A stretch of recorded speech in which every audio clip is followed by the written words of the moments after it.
Ok.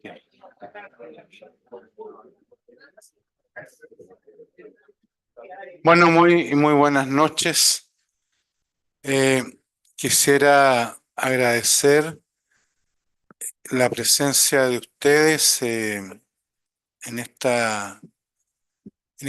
lanzamiento de un libro muy interesante eh, que ha publicado el historiador que está aquí a mi derecha, don Alex Ovalle, y que voy a pasar a presentar a continuación. Bueno, Alex es académico y director de la Escuela de Pedagogía en Historia y Geografía de la Universidad de La Serena.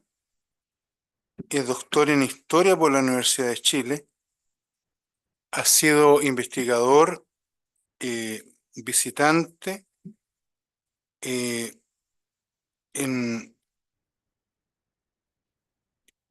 en la Universidad de Berlín y del Instituto Universitario de Estudios Latinoamericanos de la Universidad de Alcalá de Henares, España.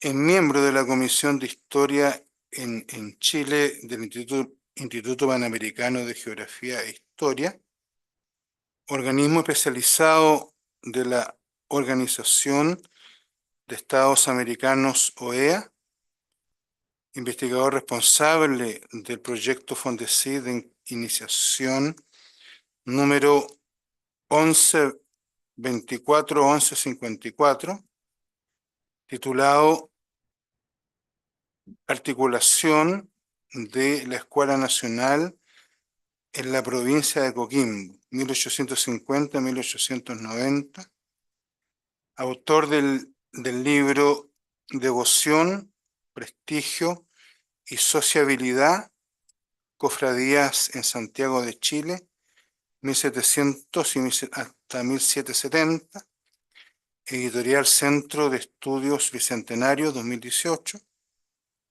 editor del libro Estudios Históricos, Indagación y Reflexión en el siglo XXI, editorial Universidad de La Serena, 2019, autor del libro El viril deporte, boxeo y modernización en Chile, 1909-1931, editorial Centro de Estudios Bicentenario, 2021, y del libro Julio Montebruno López, La Serena, Santiago, Berlín y en Berlín también, Trayecto Intelectual y Pensamiento Pedagógico 1871-1947, que también es de la Universidad de La Serena del 2022. Bueno, además del libro que vamos a lanzar hoy día, cuya presentación la va a hacer el doctor José Vera, que es el primero que va a intervenir, pero quería presentar en primer lugar a Alex Ovalle para que ustedes pudieran conocerlo. Iba a hacer esta presentación la historiadora Luz María Méndez Beltrán, pero por un problema de salud de un familiar no pudo estar aquí hoy día. Por esa razón, va a ser la presentación eh, el doctor en historia, don José Vera Rodríguez, que es licenciado, magíster y doctor en historia por la Universidad de Chile. Trabaja desde el año 2003 en el Departamento de Evaluación, Medición y Registro Educacional de la Universidad de Chile. Ha publicado 2 libros, uno sobre el sistema de admisión a la universidad entre 1842 y 1973, y otro sobre la historia de la sal en el cono sur de América entre 1750 y 1850. Entonces, en primer término, quiero dejar con ustedes al doctor José Vera Rodríguez, quien va a hacer la presentación del libro, y a continuación Alex Ovalle nos va a contar poco sobre el contenido del libro. eh, y yo voy a aprovechar de mostrarles también el libro. Tenemos algunos libros para aquellos que estén interesados en adquirirlo, digamos, ¿no? Los que no alcancen los pueden adquirir directamente en la Universidad de La Serena. Entonces, le pido al doctor José Vera, entonces, su intervención, por favor.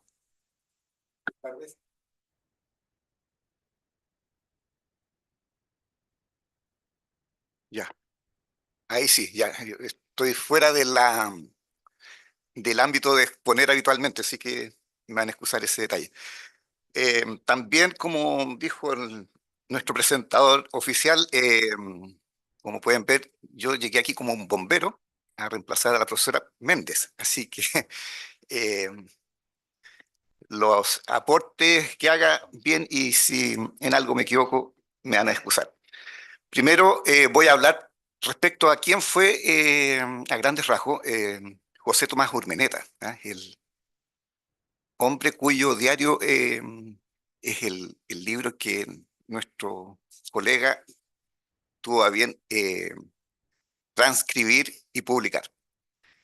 José Tomás Urmeneta nació en Santiago el 8 de octubre de 1808, es decir, un par de años aproximadamente antes de que comience el proceso de independencia. Y falleció en Limache el 20 de octubre de 1878 y vivió, por lo tanto, alrededor de 70 años y unos pocos días. Fue hijo de un comerciante vasco y quedó huérfano de padre a los 10 años y de madre a los 17, es decir, la mamá se murió por 1825.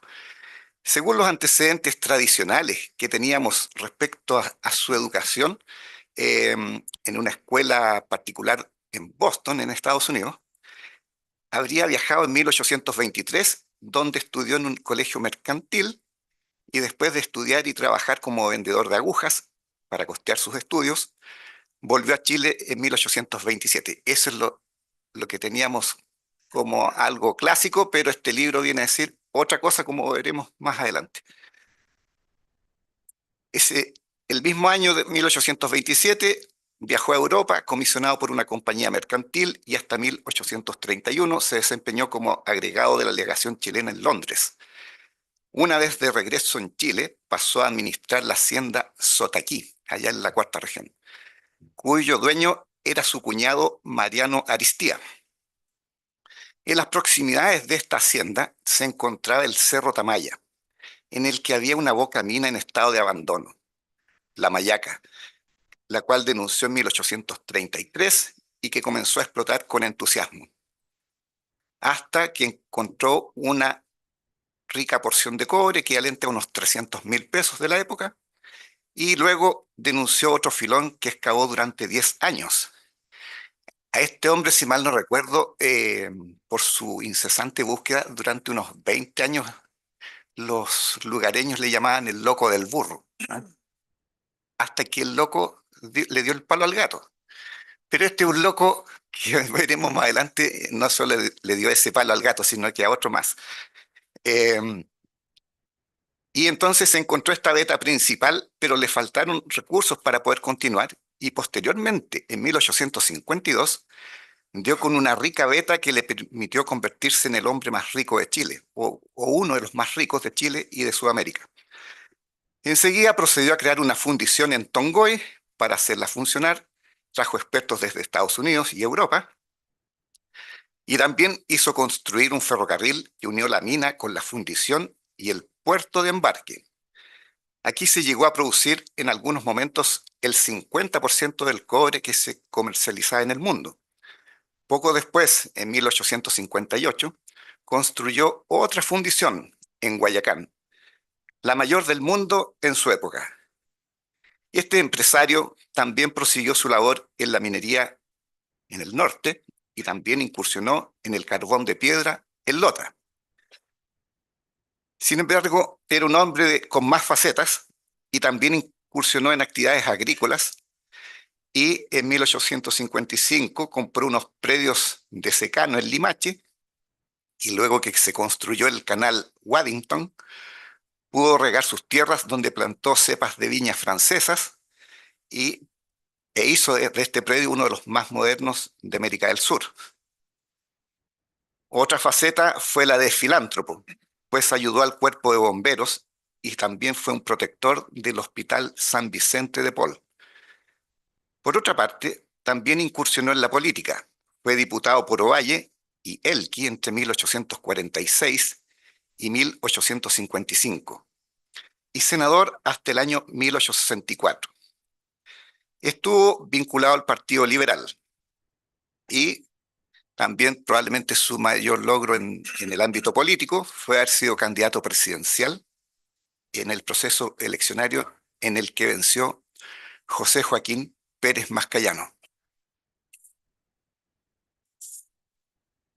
Ahora, respecto al libro en cuestión, se ha de decir que en fecha 28 de enero de 1823, el director supremo Bernardo Higgins abdicó al cargo y en su lugar asumió el general Ramón Freire. Es decir, estaba justo comenzando el periodo que los historiadores clásicos llamaban de la anarquía y que actualmente se tiende a decir que fue un periodo de ensayos constitucionales. Entonces, en este año 1823,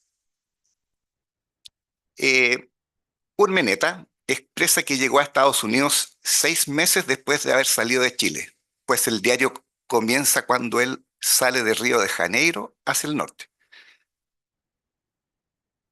Es decir, el lunes 29 de diciembre de 1823, estando ya en tierra estadounidense, manifestó que había salido 6 meses antes desde Chile, con una fecha aproximada, ¿cierto?, sería el 29 de junio de dicho año, a la edad de 14 años y 7 meses y 21 días aproximadamente. ¿Quién de ustedes dejaría salir a un niño solo en esta época en un barco eh, con un destino tan lejos?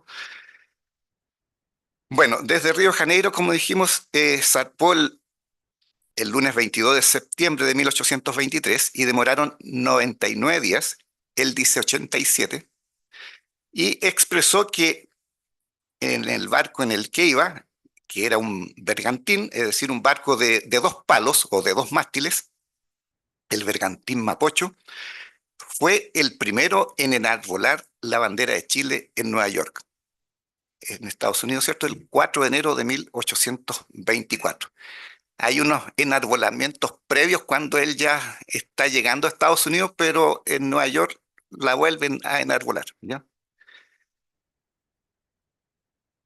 El lunes 5 de enero de 1824 comenzó su estadía en tierra, en Nueva York, la que se prolongó hasta el martes 13 de abril de 1824, es decir, estuvo 3 meses y 7 días.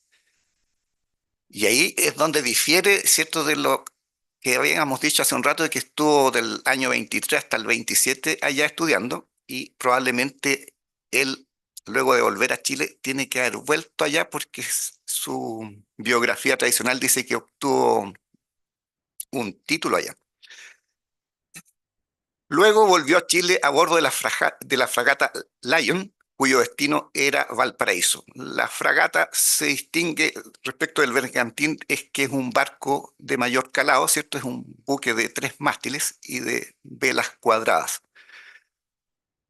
Este viaje de regreso culminó el jueves 12 de agosto de 1824, demorando 4 meses en este viaje de vuelta. Cabe resaltar que el autor del libro, es decir, Alex Ovalle, nos facilita la comprensión de este texto al incorporar dos mapas de su autoría, ¿cierto?, que muestran el proceso de avance cuando Urmeneta viajó hacia el norte del continente y el viaje de regreso. La bitácora de Urmeneta, que era un muchacho, como ya dijimos, resulta interesante por diversos datos que él registró y hace diversos aportes. Eh, Hay que tener también otro punto a favor de Urmeneta, que es una persona que sabe leer y escribir. Acuérdense que en Chile en la época era un país donde la población analfabeta era altísima, ¿ah? El porcentaje.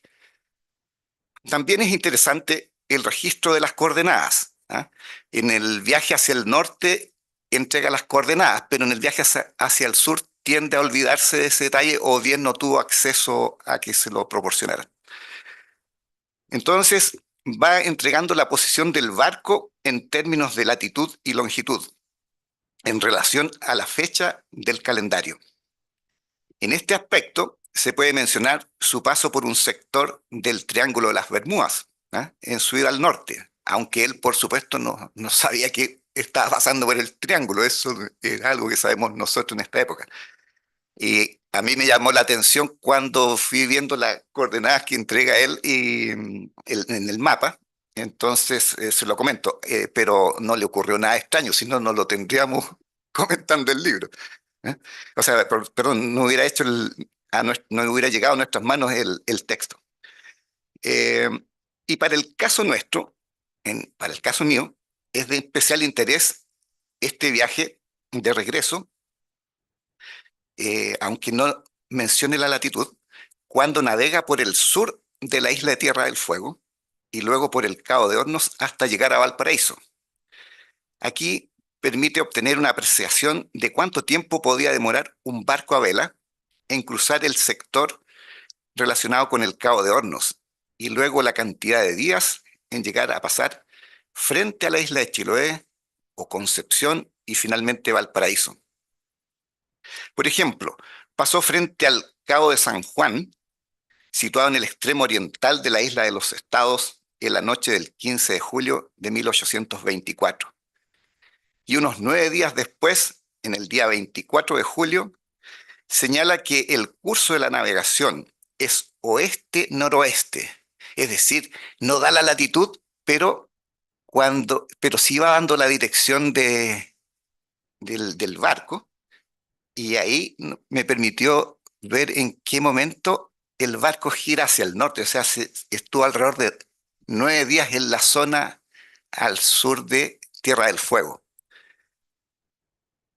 Y luego de 2 semanas, el 8 de agosto, pasó frente a la isla de Chiloé y 2 días más tarde frente a Concepción y otros 2 días aproximadamente hasta llegar a Valparaíso el día 12.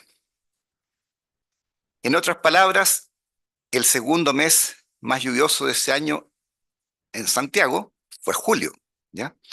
Los otros fueron abril y mayo. Y Urmeneta, en la segunda quincena de este mes, estuvo en la zona austral relacionada con el Cabo de Hornos. O sea, mientras aquí teníamos días lluviosos, él estaba en esa otra parte. Se debe tener presente que el viaje de Urmeneta fue realizado durante un periodo de baja actividad solar que va desde 1790 a 1830, es decir, bajo el mínimo de Dalton. Esto quiere decir que imperaban las bajas temperaturas, ya que ese periodo que les acabo de mencionar está dentro de otro periodo más grande que se llama la Pequeña Edad del Hielo, que va de 1300 a 1850. Otros aportes que realiza son relativos al movimiento naviero, pues identifica y menciona diversos tipos de embarcaciones y los aportes meteorológicos durante toda la navegación. También aporta sobre las relaciones humanas en los viajes respectivos, así como también durante su estadía en Nueva York.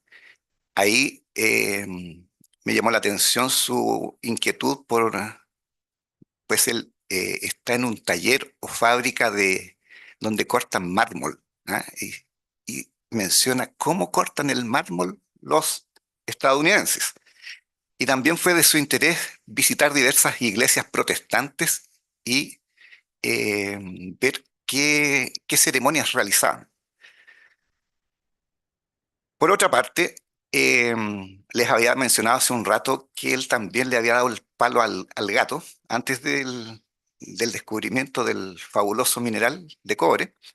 Pues en su viaje resalta, como a modo curioso, le debo decir, que procedieron a tirar un gato al mar, ¿eh? Porque ese gato se había comido el loro del capitán.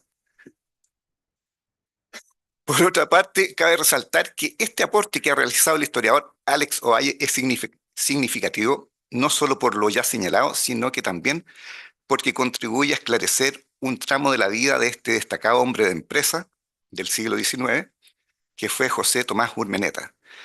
Pues podemos apreciar, como ya señalamos hace un rato, que no estuvo viviendo en Estados Unidos en forma continua entre 1823 y 1827, sino que hizo un viaje que duró un año, un mes y 14 días aproximadamente.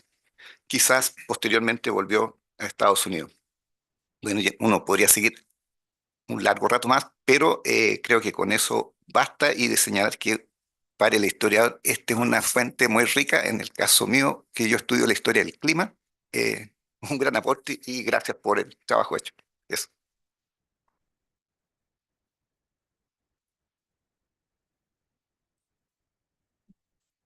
Bueno, muchas gracias, José, por tu presentación. Y entonces ahora le cedo la palabra al autor del libro, al doctor Alex Ovalle, para que nos cuente más acerca de su trabajo de investigación. Sí.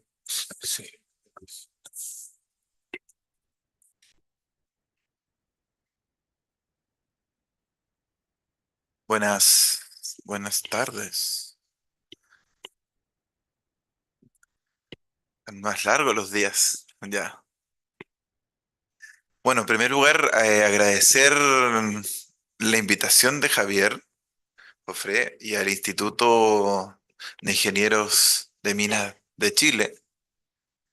Evidentemente, no puedo soslayar el hecho de que como se autodenominó bombero, ¿no? José Vera, eh, colega y cofrade de esta reunión cada 6 meses o cada 3 meses que tenemos con la profesora Luz María Méndez Beltrán en torno a la Comisión de Historia del Instituto Panamericano de Geografía e Historia.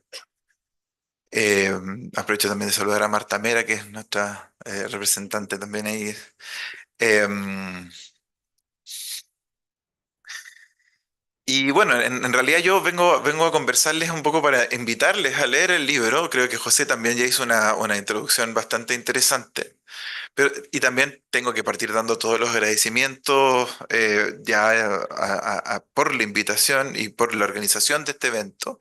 Pero también mencionar que esta obra que tienen a su disposición es el resultado de un proyecto que financió la Universidad de La Serena, perdón, a través de un fondo que se le llamó Crea tu libro, ¿ah? Y que está circunscrito en una búsqueda de la universidad por abrir abrir la escritura, la producción literaria de la universidad a diversos públicos. ¿Ah? Y eso tenía un componente que fue, digamos, de alguna manera definitorio para poder elegir la fuente y hacer, en el fondo, presentar este proyecto con la publicación de una fuente histórica, ¿ya? Em, que es un diario de viaje, por lo tanto también tengo que explicarle un poco cuál fue mi viaje con el documento que ve la luz, y que ha visto la luz ya desde inicios de este año, y esta es la segunda presentación. Incluso a propósito del Limache, también tengo una invitación al Limache para poder presentar el libro, así que estoy viajando gracias al viaje de José Tomás Urmeneta.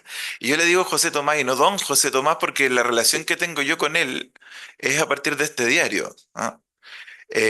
Y que a propósito de mi llegada a trabajar a la Universidad de La Serena hace 7 años ya, em, un querido amigo y colega, ex compañero de universidad, que trabaja en el Archivo Nacional, está a cargo de la mesa de atención de usuarios en el archivo. que no son muchos, digamos, los archivos, los usuarios de la mesa, perdón, de la sala del archivo, somos, no sé, no más de 15 personas. Yo voy bastante poco, pero cuando voy me encuentro siempre con los mismos amigos de la vía. Uno de ellos está presente aquí, que es Francisco Betancourt. Aprovecho de saludarlo. Em, pero Pedro González, que es quien está, que el funcionario del Archivo Nacional, me dice, amigos de mucho tiempo, me dice, Alex, tú que te fuiste a trabajar allá a la Universidad de La Serena, creo que querías revisar ese fondo documental que está guardado y que no lo está, no muchas personas lo revisan, que es el fondo Errázuriz Urmeneta, y que es un fondo que tiene muchos documentos contables de las empresas de los Errázuriz Urmeneta. Tiene también una biografía inédita de Monseñor Crescente Errázuriz, el historiador Crescente Errázuriz, y además, entre todos esos documentos estaba este diario de viaje, y que es un diario de viaje que cumple este año 200 años. Y eso en ese momento no lo había pensado desde ese punto de vista, ¿no? Em, y empecé inmediatamente con el teléfono, ¿no? Ahí a ver si es que alguien había hecho algo con esto, ¿no? Hay una biografía de no me acuerdo cuál es el nombre de pila, Nasser, Eduardo creo que es Nasser, ¿sí? ¿Sí? ¿Puede ser o no? Ricardo Nasser. Ricardo Nasser. Ricardo Nasser, perdón, sí. Hay una biografía de don Ricardo Nasser y me puse a revisar si es que lo había considerado, porque como bien dijo José, hay datos sobre los estudios que desarrolló José Tomás Ormeneta en Estados Unidos y después en Inglaterra. Pero de alguna manera este libro no calzaba con esos datos. ¿M? Y evidentemente que la tapa del diario no nos da muchas luces de qué se trata, dice diario a bordo del Bergantín Mapocho. Eh, y cuando ya uno empieza a revisarlo, dije, esto hay que llevárselo, y empecé a sacarle fotos, ¿no? ¿Y por qué? Porque yo tengo muy poco tiempo para pasar en el archivo. O sea, tengo una semana, a veces, o 3 días. Ahora, en esta ocasión también estoy en eso, ¿no? Em, E hicimos coincidir, ¿no? Con mi venida con esta presentación. Em, y fotografiado completo me lo llevé como si fuera en un baúl, ¿no? Pero con estos baúles pequeños que andamos trayendo ahora con nosotros en nuestros viajes. Y y ahí es donde viene la primera reflexión. ¿No? Este es un diario que salió en Huasco. Él lo menciona, ¿no? Aunque se empieza a redactar, ¿no? José Tomás salió de Huasco y lo menciona, ¿no? Salimos de Huasco hace tantas semanas. El viaje empezó en Huasco, por lo tanto, y por eso el título. Y termina en Filadelfia. Pasó por Río de Janeiro, y llega a Nueva York y va describiendo cómo son todas las islas un poco se describe cada muelle y puerto que tenía Nueva York en ese momento, luego se baja del barco y va por tierra, llega hasta Filadelfia. Entonces, como ya no voy a hacer todo el periplo porque ya lo hizo José, pero lo que a mí me llamaba la atención era, ya, este diario salió, empezó a ser escrito y volvió, y luego se guardó en un fondo de reliquias familiares. Y ese fondo de reliquias familiares fue cedido al archivo, que es un archivo público, ¿m? Es un archivo del Estado, del Archivo Histórico Nacional, y estuvo ahí guardado hasta que lo tomé y yo me lo llevé digital ya en ese momento a La Serena. Y ahí yo tengo un equipo de trabajo, en ese momento tenía un equipo de trabajo donde yo estaba formando a algunos estudiantes de la carrera de Pedagogía en Historia y Geografía, y empezamos como un ejercicio de enseñanza y de investigación a transcribir este documento. Entonces, una vez transcrito,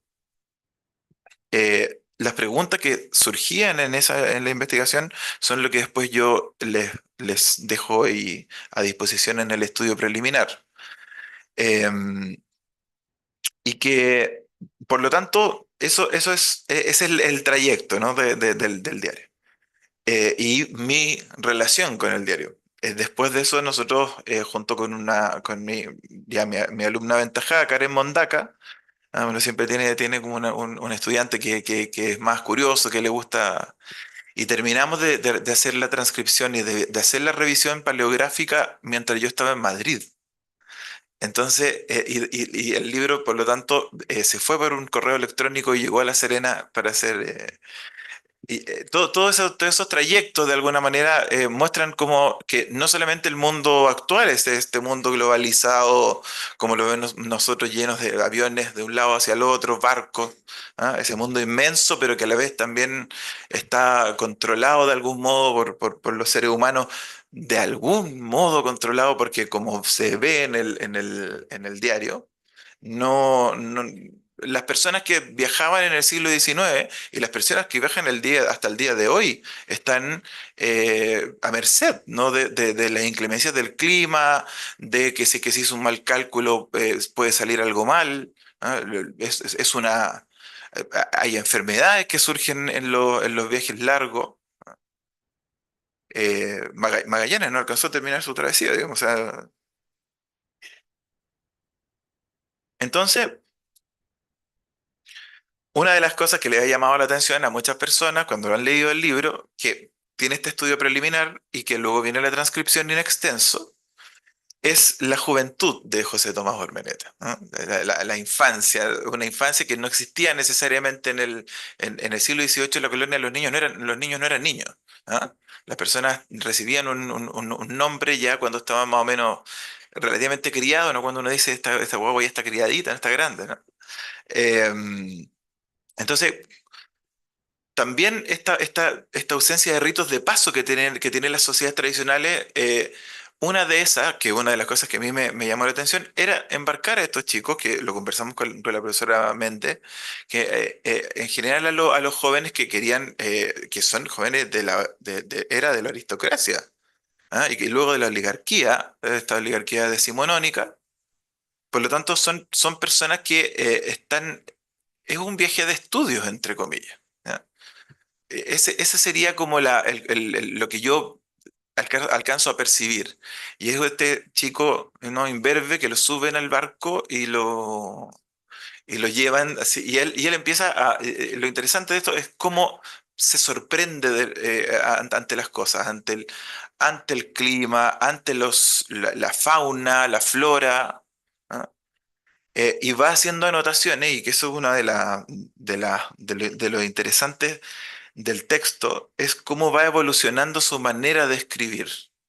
Y eso es súper interesante, porque, porque la escritura colonial no existía la RAE, por lo tanto no había faltas de ortografía.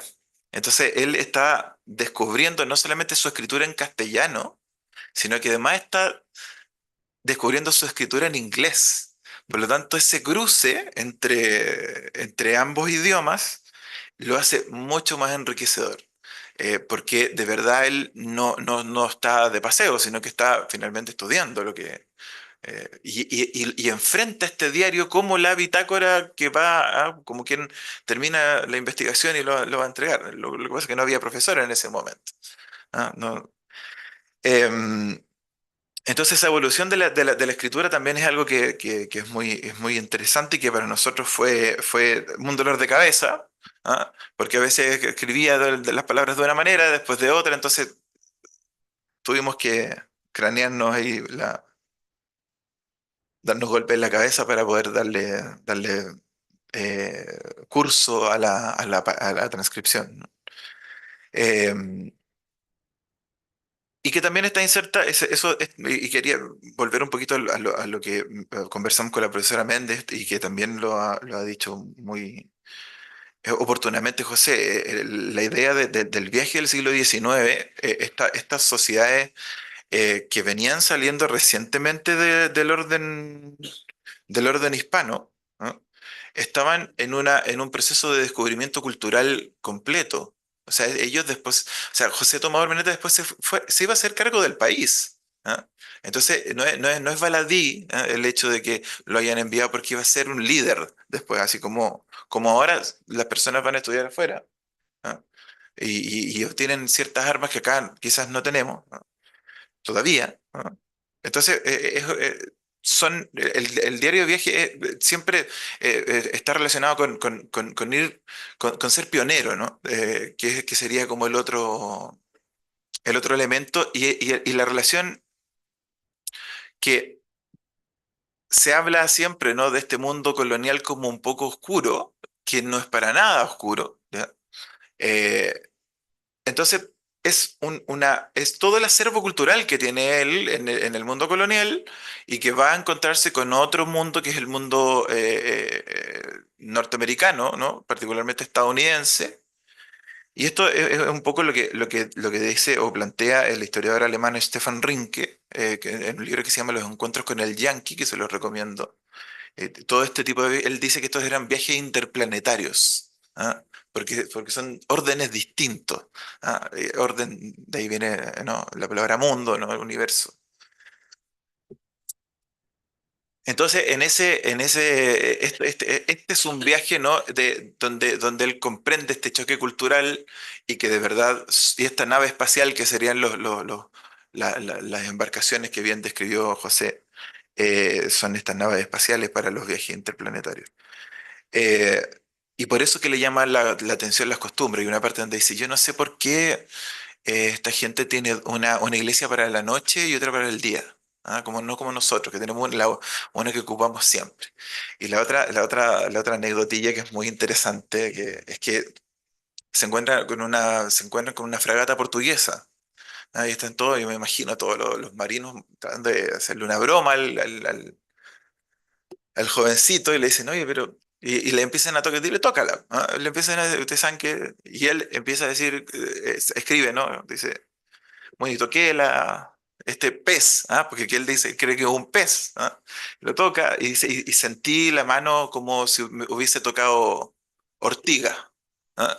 Entonces hay todo un tema de las sensaciones, no es un viaje de lo sensorial, por un lado, ¿no? Que se puede tomar desde esa perspectiva, una pequeña historia, ¿no? Que toma un cariz de experiencia, ¿no? Es un viaje experiencial a la vez que es también racional. Por lo tanto, y eso es una de las cosas que caracteriza, ¿no? A la ciencia, que finalmente sin la experimentación no podemos generar conocimiento.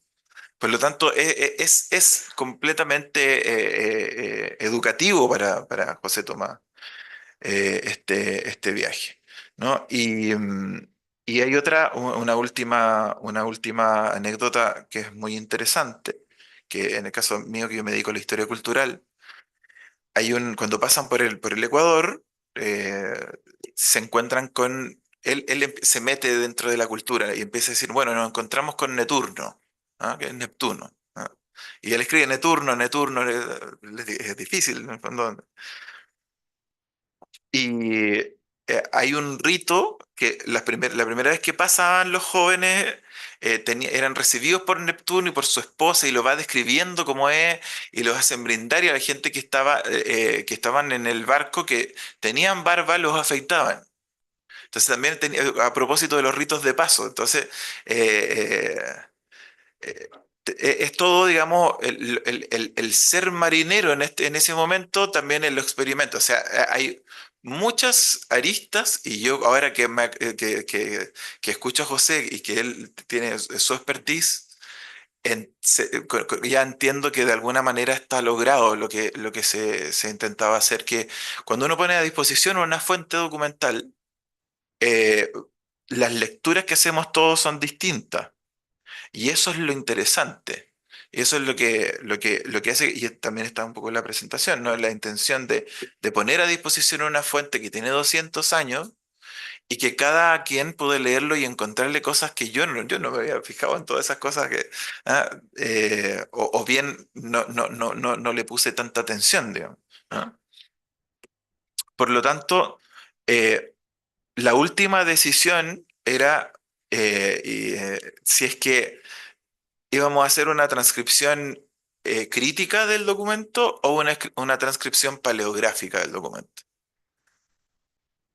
La transcripción paleográfica, que es la que nosotros optamos por hacer, era dejar el texto tal y como lo encontramos, porque también podía servir a quienes se dedican a la paleografía. La primera vez que me dijeron paleógrafo en la anterior presentación, yo no me consideraba paleógrafo, pero entonces tomamos una determinación metodológica para que además quienes están estudiando la evolución de esa escritura pudieran eh, utilizarlo como... Y cuando yo le entregué el libro, vino el editor en ese momento y me dice, me lo tiró por la cabeza, así me dijo, ¿qué es esto? Se está lleno de falta de ortografía, ¿Ah?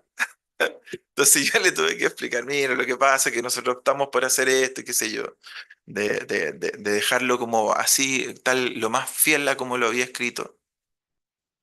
Pero de todas maneras en el estudio hay, hay algunas partes que son interesantes, que al menos en este caso el historiador siempre escribe su propia historia, su propia visión, y esas las pasé las modernicé para acompañar un poco la lectura, para que la persona que ve el diario pueda ser un poco acompañada y decir, ah, ya, por lo menos esto es lo que va diciendo, por lo tanto puedo ir encontrando las palabras y las letras. Em, y esa fue la última decisión en el fondo que tomamos un poquito antes de entregar el libro y en ese sentido tengo que sentirme muy satisfecho porque finalmente se logró lo que queríamos hacer al inicio, ¿no? Que era entregar la fuente, aportar un poco a la historia, a lo que se sabía de la biografía de José Tomás Urmeneta, porque esto en realidad es un granito de arena en la biografía de una persona, pero también es la historia de Chile, ¿no? Así que eso, muchas gracias por la invitación nuevamente.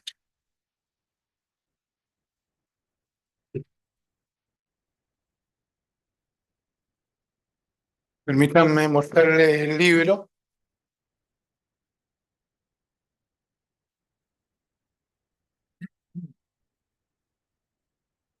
Este es el libro entonces de Alex Ovalle Letelier, donde se refiere a este interesante viaje, y sobre todo tan desconocido, ¿ah? Porque yo me acuerdo haber leído el libro de Ricardo Nasser Ahumada, que lo publicó por allá por el año, debe haber sido por la década del 90, digamos, por ahí por el 93 más o menos, el año 93 en esa época, pero no recuerdo haber visto algo relacionado como con esto, digamos.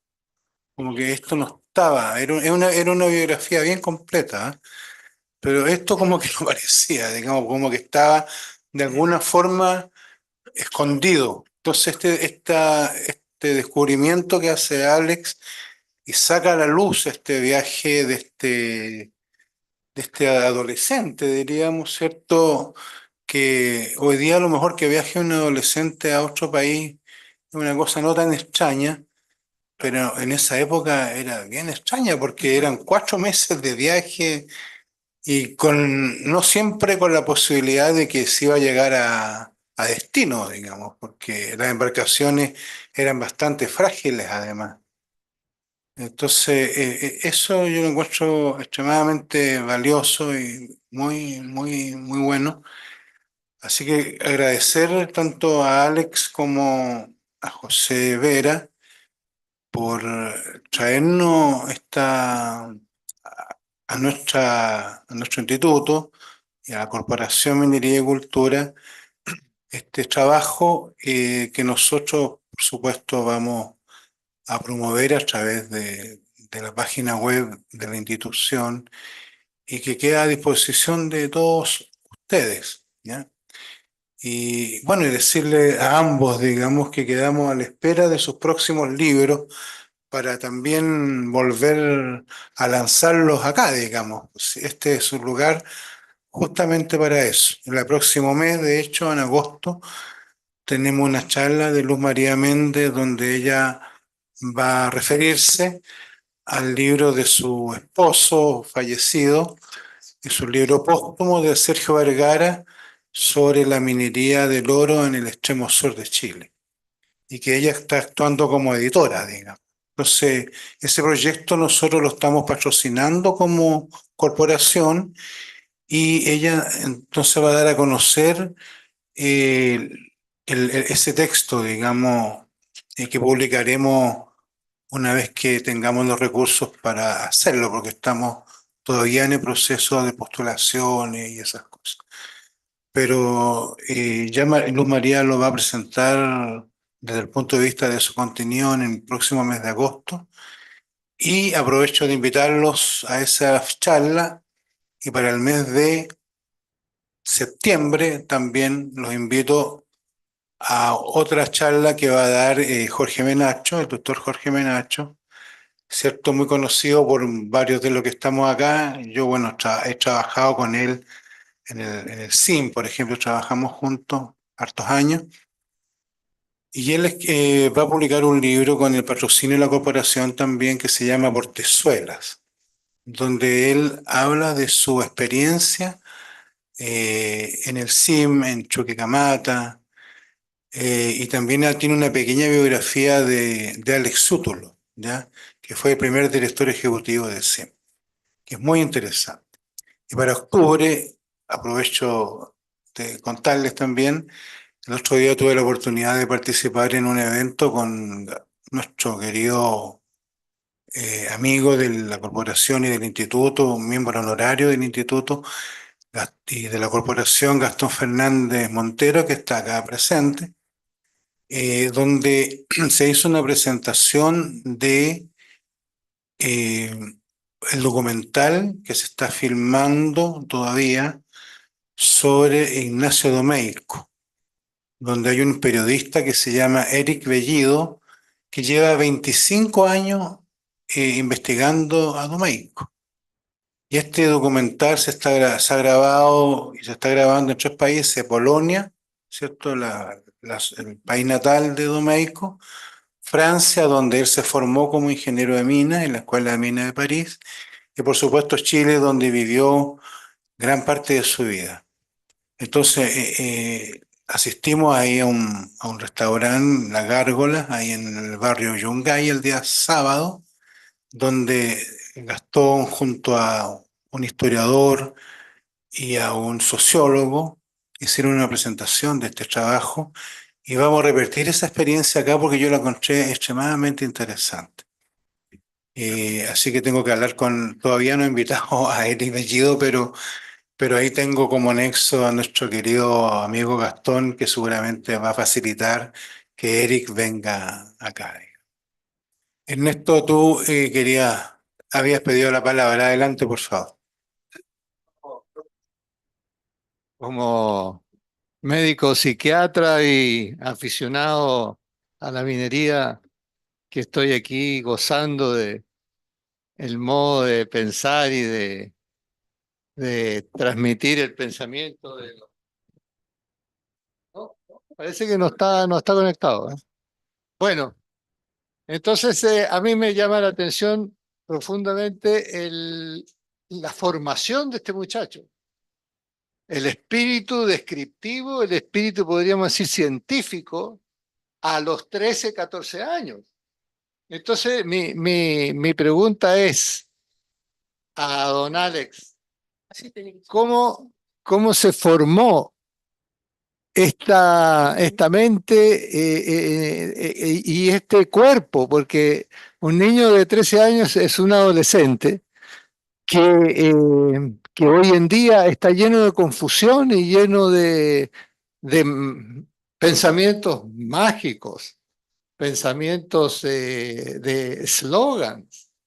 Y uno en esta exposición del doctor Ovalle ve una especie de pequeño o proto, por la impresión que me da la lectura, a lo mejor me estoy equivocando, una especie de, por compararlo, pero es la idea, una especie de proto-Darwin que observa las cosas que está viendo, las anota, las registra con un espíritu de registro que no lo tiene un adolescente hoy en día y en aquella época me imagino que tampoco. Es decir, podríamos decir que es una especie de niño prodigio, este muchacho José Tomás Urmeneta.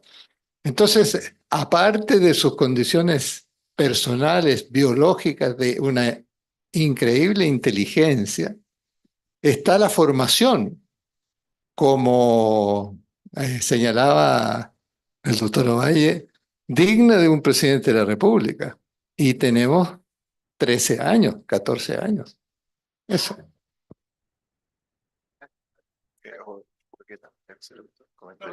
Ah, ya. O sea,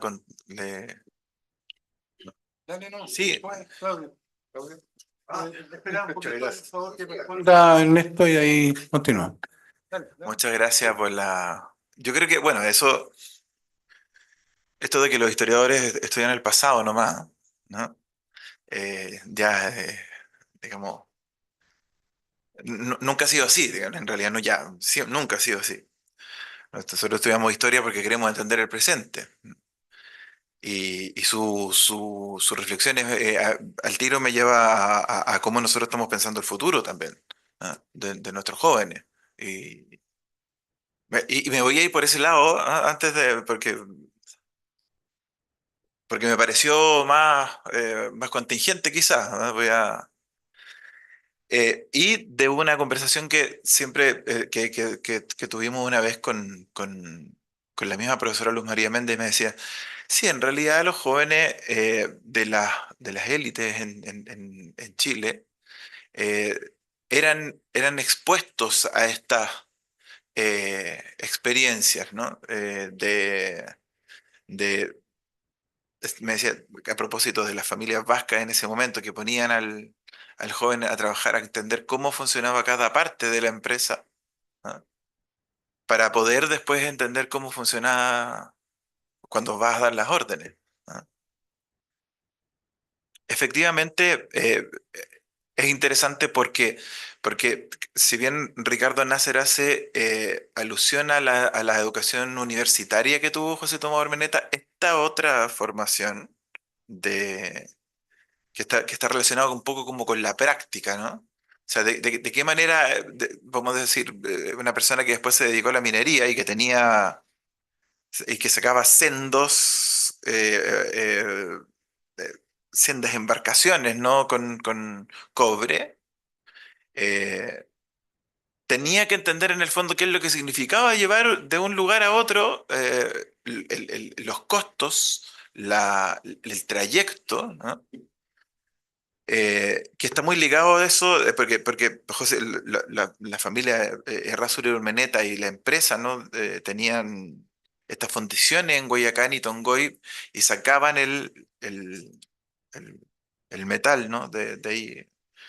Por lo tanto, si bien podía haber conocimientos teóricos en la educación universitaria en ese momento, si es que la recibió, porque a mí no me queda 100% claro porque Ricardo Nasser, y ay, a lo mejor me estoy metiendo en un tremendo problema, pero la parte de la biografía de Ricardo Nasser se basa en Benjamín Vicuña Maquena. Y Benjamín Vicuña Maquena era amigo de José Tomás Ormeneta. Entonces, esta data de los estudios es parte de una conversación. No sé si le habrá mostrado los títulos, no lo sé, no me queda claro. Y eso es, la duda me produce mucho más interés que la respuesta, en mi caso. ¿Ah? Eh, Porque finalmente a lo mejor estamos descubriendo una cosa que no era tal y sin desmerecer, digamos, el trabajo del colega, porque finalmente los historiadores trabajamos con eso, con los materiales que tenemos, digamos, como estos. Pero en el sentido, esta era una sociedad en el final del siglo XVIII, inicio del siglo XIX, que estaba mirando el desarrollo económico, ¿no? Cómo hacerse cargo de estos monopolios comerciales que finalmente nunca se abrió, digamos, se habla, ¿no? del libre comercio, se hablaba, ¿no? El profesor Sergio Villalobos fue pionero también en decir, ¿no? Que y el profesor Eduardo Cavieres también de la mantención de los monopolios comerciales a pesar de que llegaran las ideas liberales. En este caso, evidentemente que la ciencia se relaciona con el progreso. Y la universidad y los sistemas escolares en rigor están diseñados, ¿no? Para que, eh, para que las personas sean habilitadas hacia un sistema económico. ¿Ah? Entonces, y eso tiene que ver un poco con con la reflexión que hacía usted de qué pasa con nuestros jóvenes ahora que están, digamos, en el eslogan, Lamentablemente tenemos la juventud que tenemos porque vivimos, o sea, es la juventud nuestra, es la sociedad nuestra, digamos, o sea, los jóvenes aprenden observando, ¿no? Quizá este tipo de experiencias de aprendizaje, me voy a poner un poco profesor aquí, quizá este tipo de experiencias de aprendizaje serían mucho más necesarias para la juventud. No digo que haya que sacar a todos los jóvenes a viajar. A pesar de eso, yo podría decir, siempre el historiador habla desde la propia biografía. A mí me empezó a gustar la historia porque yo con mis papás recorrí todo Chile en mi infancia. Entonces, que yo sea doctor en historia de Chile tiene que ver con que mis padres me formaron en eso, digamos, en conocer desde Arica, desde Putre, ¿no? Hasta el Estrecho de Magallanes, ¿no? Por lo tanto, el conocer y quizá, y ahí va mi última reflexión a propósito, no se supone que nosotros vivimos en un mundo globalizado, ¿no? Por lo tanto, se supone que conocemos todo el mundo, a propósito del viaje y lo que dije recién. Pero la realidad de las personas no es así. O sea, si nosotros vemos esos barcos con inmigrantes que quedaban varados y que no podían bajar las personas, ese micromundo no es la globalización. Eso está completamente localizado en un lugar. Por lo tanto, el rescate de historias locales también es importante. No hay una, no hay una, ya, nosotros no deberíamos considerar esa globalización como que las verdades son, tienen una interpretación unívoca porque todas las realidades son distintas y todas las sociedades están viviendo en distintos tiempos históricos. ¿No? No es lo mismo vivir en Nueva York que vivir en Santiago de Chile o vivir en La Serena, a propósito o vivir en cualquier lugar del interior de África o incluso en el Amazonas, si queremos. ¿Ah? Por lo tanto, me da la impresión a mí que, claro, estas experiencias educativas, ¿no? Debería ser de alguna manera quizás como nosotros nos deberíamos pensar, estoy usando muchos condicionales, eh, pensar también la formación de los jóvenes, sobre todo en el caso de la medicina, de la ciencia, que es muy práctica también, ¿no? Tiene mucha teoría, pero también tiene mucha práctica, ¿no? Ya. Hola, yo soy Claudio. Oiga, sí. Me encantó yo diría, yo me dedico al lado de las visualidades, del arte, ¿ya? Por ese lado yo he entrado en este mundo de la minería que me fascina, por mucho tiempo atrás. Pero lo que me encantó, gracias, de toda esta exposición suya y del doctor también, ese grado de cuidado que sostuvieron justamente cuando usted habló de paleografía y no crítica. O sea, ¿por qué? Porque Chile es un país que parte con dificultad, es lo que yo presenté en este libro, ¿no? Que usted va a poner ahora y lo que se adelanta como a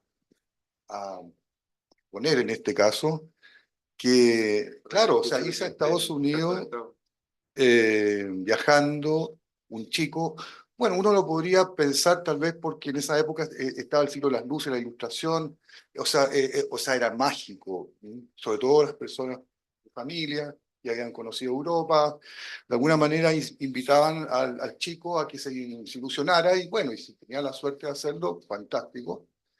y no necesariamente entrar en una profesión, porque los mundos posibles estaban en la mano, o sea, la minería, lo que fuese.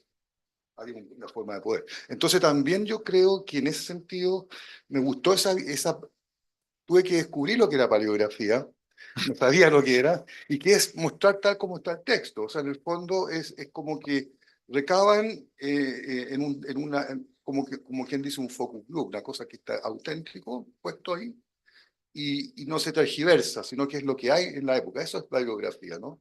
Es como un documento, Bueno, etimológicamente, ¿no? De paleo de antiguo, grafo lo de... que está. Claro, O sea, para no reinterpretar, porque el historiador, desde luego, que se complica cuando hace una historia. sí. ¿Quiénes hacen la historia? Entonces me gustó mucho esa parte y agradezco, porque la verdad que yo voy construyendo mi país así, en estas visiones. He estado leyendo otros autores chilenos también de historia que los nombro acá, que acá se presentaron. Godoy, por ejemplo, otro historiador que habla sobre regiones de una manera muy parcial, muy como microhistoria, que es muy bonito. Milton Godoy, no sé si ustedes lo ubican. Y, y bueno, y así uno se va construyendo. Entonces, agradezco, y eso quería decir, ¿no? O sea, que entender justamente esa parte que ustedes mostraron, que es como que dejen que el espectador se ilustre, que lo lea y que se forme una opinión, tal cual como está escrito en ese libro, probablemente. Sí, muchas gracias. Una cosa que trae el libro son incluso hasta las virgulillas, hasta las separaciones que hacía, por ejemplo, porque la escritura a tinta es un arte, a propósito de... ya. A mí yo me encanta la escritura. Cuando estaba en el colegio tomé estos cursos, o sea, estos talleres de escritura diplomática. Me fascinan los tipos de letras. Y la escritura a tinta es una de mis manías, ¿no? De mis excentricidades. No me gusta mucho los lápices de pasta. Y evidentemente cuando uno escribe con tinta se equivoca, hace borrones, empieza a escribir por otros lados. Entonces, en rigor, sí, pues, es cercano. El diario es un artefacto, ¿no? ¿No? Por lo tanto, nosotros tratamos, si bien teníamos que pasar al procesador de texto ¿ah? Del siglo XX, ¿no? Con las fuentes de los procesadores de texto que se diseñaron en el siglo XX con los computadores personales. ¿Ah? Tratamos de hacer que es básicamente lo que hace el historiador también. Si el historiador lo que hace es dejar una impresión del pasado, porque el pasado no está. Entonces la única manera, como ya no está el pasado, ya no podemos experimentar con él, ¿ah? Y que eso es digamos, una tremenda lección de historia, digamos, eh, de decir, no, el pasado no es, o sea, puede ser como nosotros queremos, ¿no? Y por eso que el trabajo con fuentes es muy importante con este tipo de fuentes, porque da justamente son esos pilares que permiten hablar con cierta seguridad a propósito del pasado, ¿ah? Siendo siempre todo esto un mundo interpretativo, siempre siendo un mundo de impresiones evidente, y ha quedado claro en la conversación, o sea, la visión que le dio José a mí dije, oh, sí, ahí está, ¿ah? Está funcionando, porque todos los historiadores dejamos esa impresión, y por eso que era importante tratar mira, aquí se equivoca, escribe la Y de esta manera, o hace los puntos, incluso hay dibujos que nosotros también los tratamos de... Entonces, es bien entretenido porque tiene esto de científico, tiene esto también estético, ¿no? También es una búsqueda estética y es una búsqueda de poder relacionarse con el lenguaje, que es otra cosa, y particularmente el lenguaje escrito, que tiene evoluciones. ¿Ah? No es lo mismo escribir en el siglo XVI como escribir en el siglo XVII y en el XVIII y así en el siglo XIX. O sea, de hecho, también existen cursos de paleografía, talleres de paleografía. Este en realidad es un libro escrito en un tipo de letra bastardilla italiana transicional hacia el siglo XIX, que es la letra que se hace en el siglo XVIII. Así se le denomina. bastardilla o bastarda italiana, que es la letra cursiva. ¿Ah?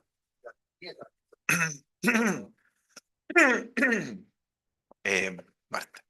Bueno, primero que nada felicitar a Alex Ovalle, mi querido compañero, miembros del IPGH, por este libro que son muy entretenidos los libros de viajero. Yo también, bueno, yo hice mi tesis de licenciatura en Historia en la Universidad de Chile sobre los viajes de Vicuña Maquena. Entonces, claro que Vicuña Maquena viajó un poco más joven, viajó como a los 23 años por exilio político durante el gobierno de Montt, pero se conocieron ellos después. Me da la impresión de que Urmeneta era un poco mayor que Vicuña Maquena ya en una juventud más adulta. Y bueno, es como viajar, tal como dices tú, o sea, trabajar con estos autores, con estos testimonios, en el fondo son diarios de vida, pues son diarios de vida que ellos los van dejando. Había una cultura en esa época de los diarios de vida. Y también hablando un poco de lo que decía el psicólogo, los jóvenes en ese tiempo, es cierto que, claro, uno dice 13, 14 años, muy joven, pero no son exactamente como los jóvenes ahora de 13 a 14 años. Había todo la cultura de sociedad en ese tiempo no distinguía mucho como nosotros ahora de los niños, los adolescentes.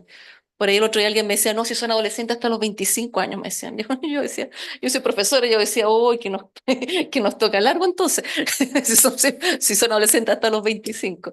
En ese tiempo no, de hecho, todos hemos visto retratos de esa época en que muy tempranamente se le empieza a vestir como adulto, ¿ah? Como niño con el traje, ¿no es cierto? Y ya prácticamente los 9 años, 8 años era el pantalón largo, qué sé yo. Entonces, claro, es un joven, es un hombre joven en realidad, como se diría en esa época, que él pasa a tener esa experiencia. Y también recuerdo otro diario de vida que yo leí de Ramón Subercaseaux, que era muy desordenado, y el papá ya no sabía qué hacer con él y lo embarcan, lo mete en un barco que se vaya a Francia y le dice, ya ve algunos viñedos por ahí, trata de hacer algo útil y tráete unos viñedos para acá porque yo no sé qué hacer contigo. Me lo mandó como saliendo como 15 16 años, una cosa así. Y lo pasó fantástico y trajo los viñedos que al final son de la viña Subercaseaux. Entonces, al menos lo recibieron, ya está bien. Primero pasan las plantas y ya puedes entrar tú así. Entonces, es muy entretenido y tal como decía don Claudio, ¿no es cierto? También la riqueza de entregar un documento que puede ser mirado de distintas formas en el relato biográfico, en la aventura, ¿no es cierto? Y también en la estética, ¿no es cierto?, del lenguaje, usted dice, ¿no es cierto?, las formas, o sea, yo creo que es realmente un encanto y ya que estamos justamente hablando de adolescentes y jóvenes, en fin, compartirlos en la familia con los adolescentes y jóvenes que anden por ahí, si los pillan, intercambian un celular por el libro un rato porque yo creo que al final es cosa de compartir. Yo creo y también agradezco esta instancia al Instituto de Ingenieros de Minas. Yo soy profesora en la universidad y de currículum y trabajo con muchos ingenieros en minas, profesores que están enseñando ingeniería en minas y todavía hay muchos jóvenes muy entusiasmados con este mundo y agradezco esta instancia y muchas gracias, Alex, por poner a disposición un documento que estaba ahí encerradito en una bóveda a lo mejor, en un archivo, y tú lo pones a disposición. Y también gracias por la sencillez en que lo haces, que eso también es bueno. Y también a José Vera, a mi compañero de la Universidad de Chile, porque es muy agudo siempre en descubrir otra mirada y también Mateo. gracias por compartir eso. Gracias.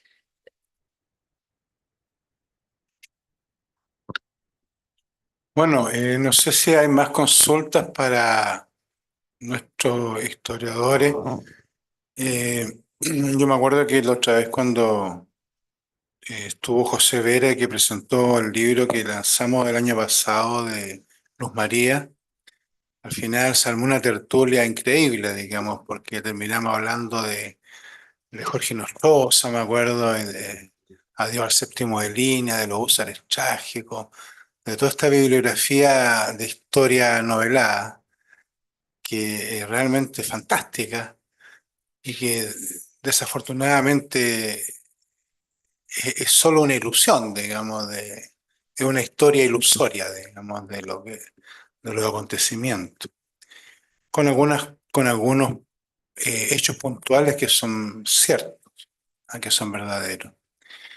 Pero bueno, agradezco nuevamente entonces a Alex por su presencia acá. Los invito a adquirir el libro si lo desean. Son poquitos, este ya tiene dueño, lo es mío, digamos. ¿Ah? Así que hay uno menos, digamos, ¿ah? Uno menos a disposición.